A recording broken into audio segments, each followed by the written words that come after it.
오늘도 함께 하나님 말씀 나누기 원합니다. 우리 함께 나눌 하나님 말씀은 누가복음 10장 17절에서 24절 말씀입니다. 누가복음 10장 17절에서 24절 말씀입니다. 우리 함께 하나님 말씀 받들어 읽도록 하겠습니다. 72사람이 기쁨에 차서 돌아와 보고하였다. 주님, 주님의 이름을 대면 귀신들까지도 우리에게 복종합니다. 예수께서 그들에게 말씀하셨다. 사탄이 하늘에서 번갯불처럼 떨어지는 것을 내가 보았다. 보아라, 내가 너희에게 뱀과 정갈을 밟고 원수의 모든 세력을 누를 권세를 주었으니 아무것도 너희를 해하지 못할 것이다. 그러나 귀신들이 너희에게 굴복한다고 해서 기뻐하지 말고 너희의 이름이 하늘에 기록된 것을 기뻐하여라.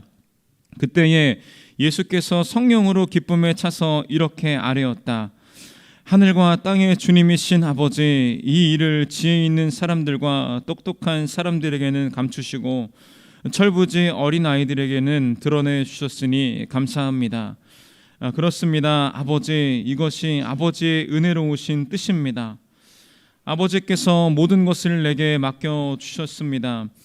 아버지 밖에는 아들이 누구인지 아는 사람이 없습니다. 또 아들 밖에는, 그리고 아버지를 계시하여 주려고 아들이 택한 사람 밖에는 아버지가 누구인지 아는 사람이 없습니다. 예수께서 제자들에게 돌아서서 따로 말씀하셨다.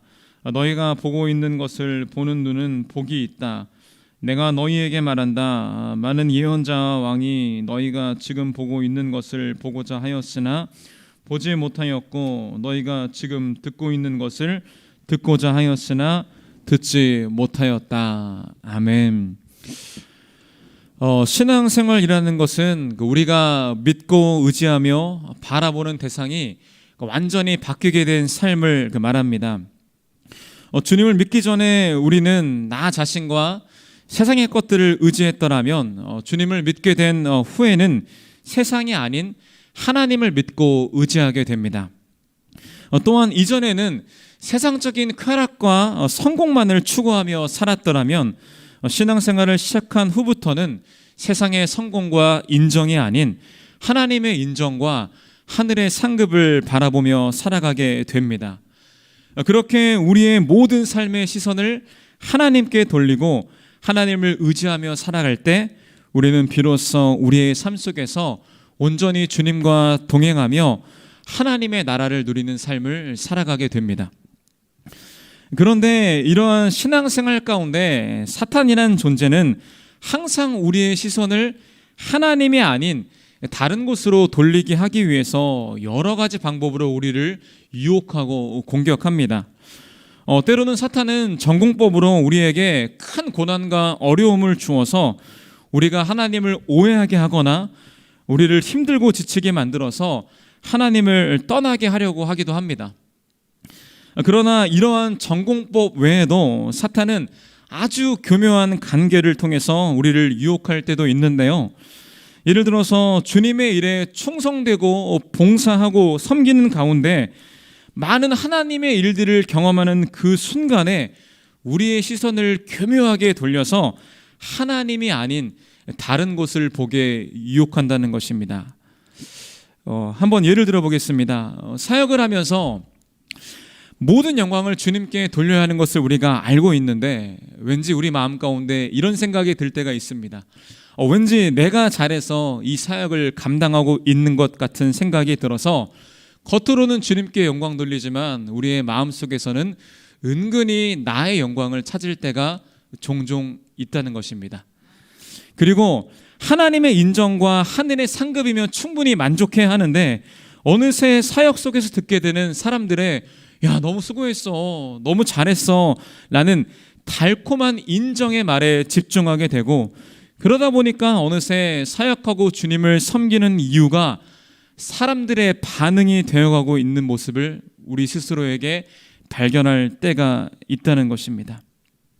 이것이 바로 우리의 시선을 하나님이 아닌 나 자신에게, 그리고 하나님의 인정이 아닌 사람들의 반응과 인정에 집중하게 하는 사탄의 공격과 전략이라는 사실입니다.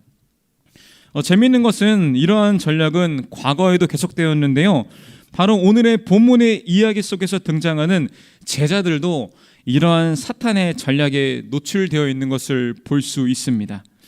오늘의 본문의 내용은 예수님께서 이렇게 사탄의 전략에 노출되어 있는 제자들의 시선을 다시 올바르게 고쳐주고 있는 장면입니다.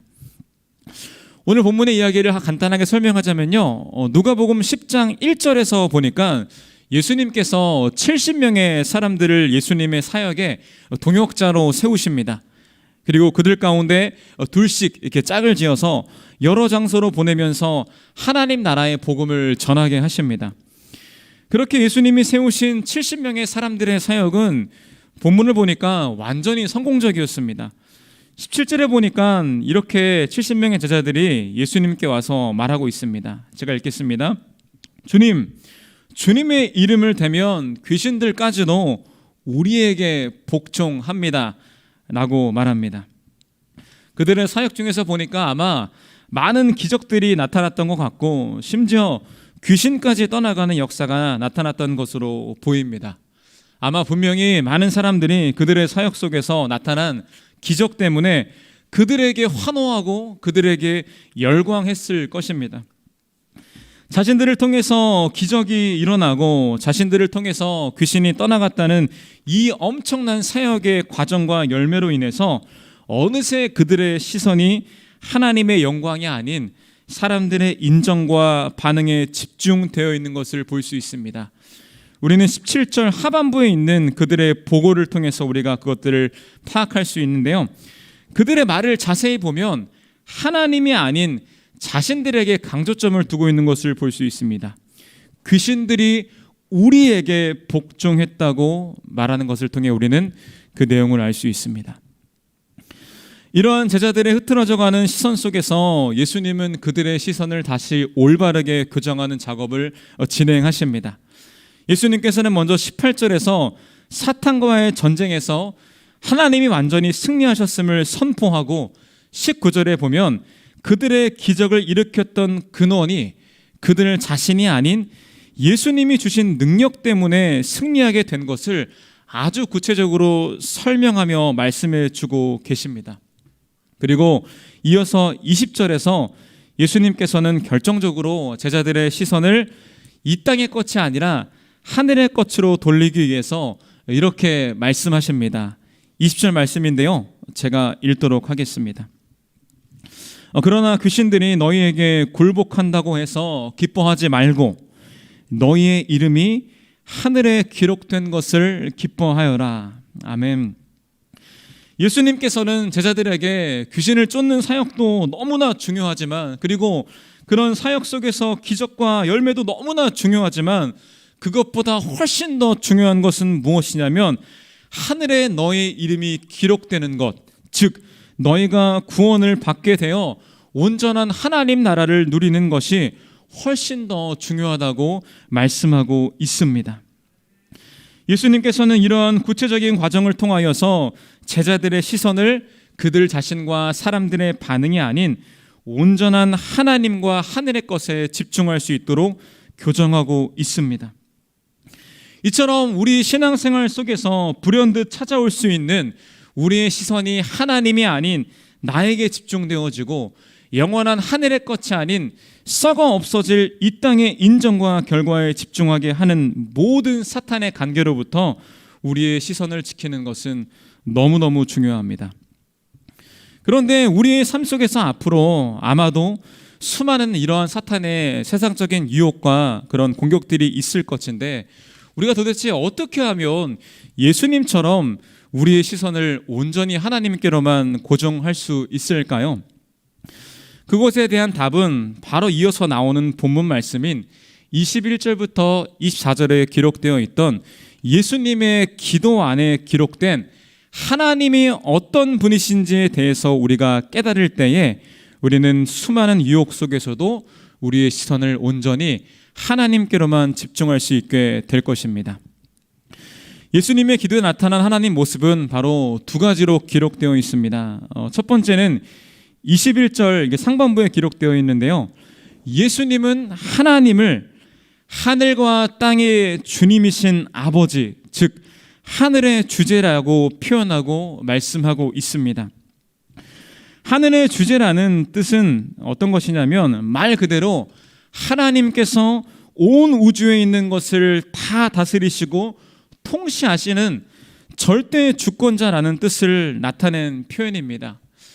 이 단어에 대해서 구체적으로 설명하자면요, 하나님께서는 거대한 온 우주 만물의 통치자일 뿐만 아니라 우리 개개인의 모든 삶의 순간순간들까지도, 심지어 우리의 모든 사역까지도, 우리의 모든 호흡과 나중에 우리 삶 가운데 이루어질 하나님의 구원까지도 그 모든 것이 다 하나님의 주권 아래에 있고 하나님의 통치 아래에 있다는 것입니다. 우리가 만약 우리의 삶에 일어나는 이런 모든 것들, 우리의 사역과 우리의 사역의 과정과 열매까지도 다 우리의 것이 아니라 하나님의 주권 아래에서 일어나는 하나님의 것임을 인정하고 우리가 기억한다면 우리는 우리를 통해 나타난 하나님의 역사 가운데 그 영광을 나에게 돌리지 않고 하나님께 온전히 돌릴 수 있게 될 것입니다. 두 번째, 예수님의 기도에 나타난 하나님 모습은 바로 무엇이냐면 좀 긴데요, 하나님은 이 세상에 지혜롭고 슬기 있는 사람들이 아니라 어린아이들과 같은 자들에게 하나님의 비밀을 나타내신 분이라는 사실입니다. 21절 중반부인데요, 제가 읽도록 하겠습니다. 이 일을 지혜 있는 사람들과 똑똑한 사람들에게는 감추시고 철부지 어린 아이들에게는 드러내 주셨으니 감사합니다. 아멘. 즉 하나님의 관심과 하나님의 시선은 세상적인 기준으로 사람들에게 인정받고 세상적으로 엄청나게 많은 열매를 맺고 헌금을 많이 하고 엄청난 봉사를 많이 하는 사람들에게 주님이 관심을 갖는 것이 아니라 어쩌면 세상적인 기준으로 봤을 때는 조금 부족하고 연약해 보일지라도 그저 어린아이처럼 순수하게 하나님을 사랑하고 하나님만을 의지하는 사람들에 대해서 하나님께서 주목하고 계신다는 사실입니다.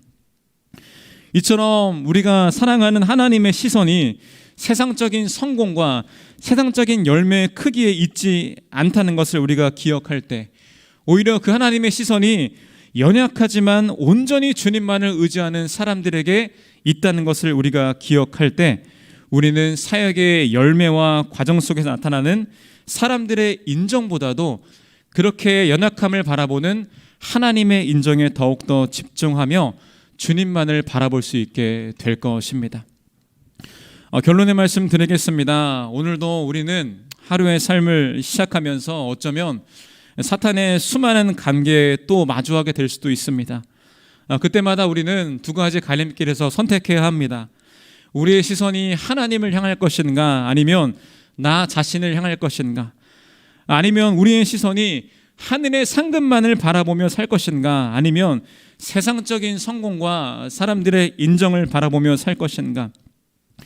이러한 영적 전쟁의 갈등 속에서 우리가 우리의 모든 삶의 주인이 하나님인 것을 기억한다면 우리는 나 자신이 아닌 하나님을 바라볼 수 있게 될 것입니다. 그리고 하나님께서 세상적인 기준으로 사람들의 인정을 통해서 우리를 평가하는 것이 아니라 오히려 연약할지라도 어린아이처럼 그저 주님만 의지하는 그 사람을 더욱더 주목한다는 사실을 우리가 기억할 때에 우리는 세상적인 성공과 사람들의 인정이 아닌 오직 하나님의 인정을 기다리고 바라며 살아갈 수 있게 될 것입니다.